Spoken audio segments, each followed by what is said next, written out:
Selamat pagi Pak Dwi. Sekarang saya akan mempresentasikan kebudayaan dari suku Minangkabau. Yang pertama ini tuh ada peta suku Minangkabau yaitu di Sumatera Barat. Oke, lanjut ini ada teknologi. Teknologinya yang pertama itu rumah adat, rumah tradisional, disebutnya rumah gadang. Dan yang kedua ini ada denah rumahnya. Jadi rumah gadang ini pertama badan rumahnya tuh berbentuk segi empat, memanjang dan membesar ke atas seperti trapesium terbalik. Tujuannya itu agar bagian dalam rumah tidak basah saat terkena air hujan. Terus yang kedua, atap rumah yang gadang ini berbentuk gonjong atau tonjolan sebanyak 2-7 buah yang melengkung tajam seperti tanduk kerbau. Selain bentuknya yang menjadi simbol kebesaran Minangkabau, jumlah gonjong juga menunjukkan status atau kekayaan dan jumlah ruang di dalam bangunan rumah. Terus bentuk rumah gadang ini berkolong agar terhindar dari serangan binatang buas. Sisi rumah gadang ini melengkung ke dalam, sedangkan bagian tengahnya itu rendah seperti perahu. Rumah gadang ini memanjang dari utara ke selatan untuk melindungi penghuninya dari sinar matahari dan hembusan angin secara langsung. Lalu juga menjaga dan mempertahankan sistem budaya matrilineal. Yang kedua ini ada makanan. Makanannya itu saya ambil dua, yaitu nasi kapau dan nasi padang. Perbedaan nasi kapau dan nasi padang itu bisa dilihat dari penjualannya. Jadi penjual nasi padang tuh biasanya menata lauknya tuh secara bertumbuk ke atas di etalase kaca. Sedangkan penjual nasi kapau tuh meletakkan menu dagangnya itu secara bertingkat dari atas ke bawah seperti tangga. Lalu pilihan lauknya juga diletakkan di atas meja besar di depan lapau. Yang kedua, rumah makan Padang ini menyajikan dua pilihan konsep, yang ini memesan langsung atau dihidangkan oleh pramu saji. Contohnya ini seperti rumah makan Padang pagi sore. Nah, sedangkan kalau kedai nasi kapau, pengunjungnya ini hanya bisa memilih langsung menu makanan yang diinginkan. Barulah nanti pramu saji akan mengantarkan ke meja pengunjung. Ini ada video penjualan nasi kapau dan nasi padang. Lalu lanjut, ini senjata yaitu rudui. Senjata ini tuh digunakan untuk bertarung di medan perang. Terdapat sisi tajam yang cenderung cembung ke dalam, sering digunakan oleh para prajurit kerajaan saat berperang melawan tentara Belanda. Lanjut, yang kedua itu ada kerambit. Bentuknya tuh terinspirasi dari kuku harimau dan biasanya itu di sebagian besar daerah tuh digunakan sebagai alat pertanian. Kerambit ini juga merupakan salah satu senjata utama silat yang digunakan dalam seni bela diri. Lanjut ada kelewang Padang, itu berupa parang satu sisi, memiliki tumpuan yang berat di tengah. Lalu meskipun digunakan sebagai senjata utama pertempuran, sering juga digunakan untuk kegiatan pertanian. Lanjut ini ada pakaian adat. Pertama itu pakaian penghulu, terdiri dari satu daster atau penutup kepala. Maknanya ini aturan hidup dari masyarakat Minangkabau. Kedua itu ada kerut pada daster, lambangkan banyaknya undang-undang yang perlu diketahui penghulu. Terus juga baju penghulu ini tuh menjadi lambang kepemimpinan yang terhormat, disegani dan berwibawa. Tidak berleher dan berkancing dada, bermakna bentuk keterbukaan dan kelapangan dada seorang pemimpin. Terus Sarawak memiliki makna bahwa pemangku adat adalah orang yang besar dan bermartabat. Lanjut, celananya hitam lebar melambangkan kesiagaan dan keris di bagian pinggang melambangkan seorang penghulu haruslah berpikir sebelum bertindak. Lanjut, ada tongkat pelengkap menunjukkan bahwa penghulu adalah orang yang dituakan dan dihormati oleh kaumnya. Yang kedua ada pakaian adat Gundukan Duang, yaitu pakaian adat perempuannya.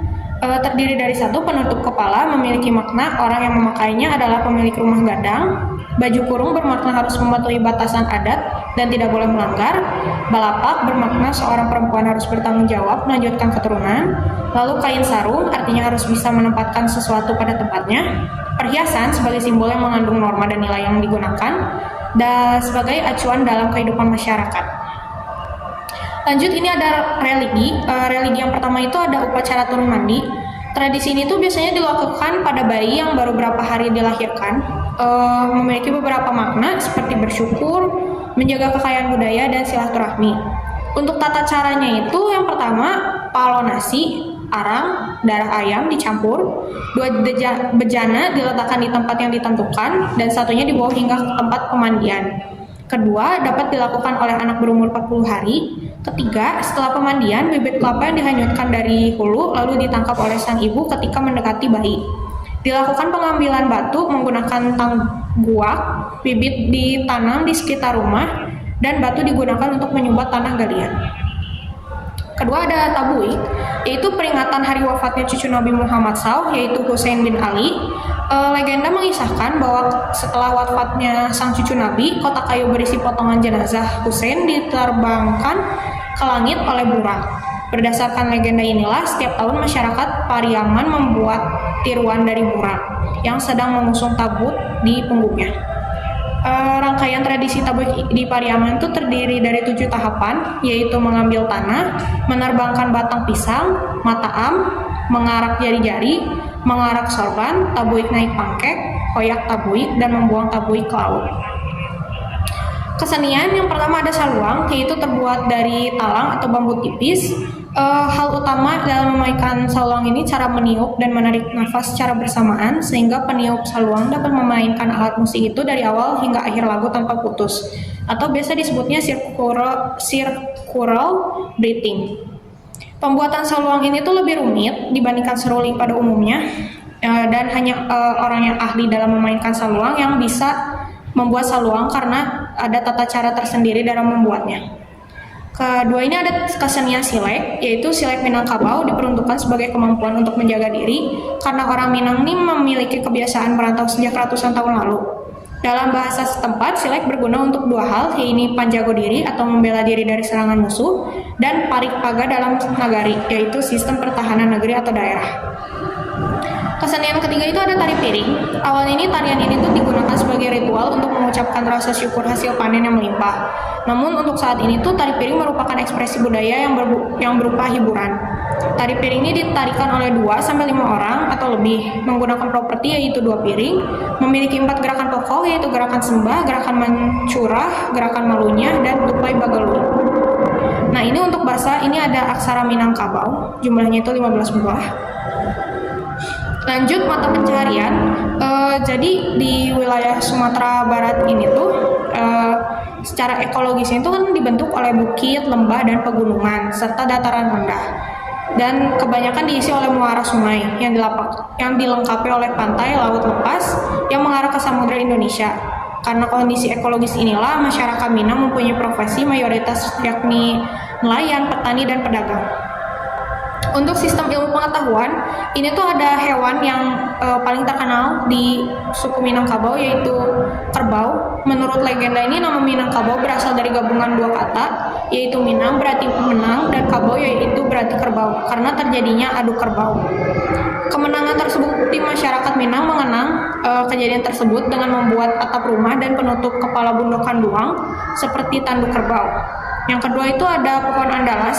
Jadi ini tuh menjadi maskot flora endemik Sumatera Barat karena dahulunya ini pohon ini banyak tumbuh di kawasan Sumatera Barat serta banyak ditebang untuk dipakai pembangunan rumah gadang dan pembuatan furnitur karena kayunya yang kuat dan tahan lama dan tahan dari serangan rakyat. Lanjut ada perkawinan, yaitu bajapuik. Bajapuik ini tuh tradisi di mana sebelum melaksanakan pernikahan, pihak perempuan akan memberikan uang atau barang yang bersifat ekonomis kepada pihak laki-laki. Uang bajapuik ini ditentukan berdasarkan beberapa hal, seperti gelar yang disandang oleh mempelai laki-laki. Dan di sebelah ini ada tahapannya, itu ada 8 tahapan. Untuk refleksi, adanya keberagaman membuat Indonesia kaya akan warisan budaya yang unik dan menarik. Kita bisa belajar banyak hal dari perbedaan tersebut. Keberagaman suku di Indonesia merupakan suatu hal yang istimewa dan perlu dilestarikan. Berikut sumber yang saya gunakan. Terima kasih.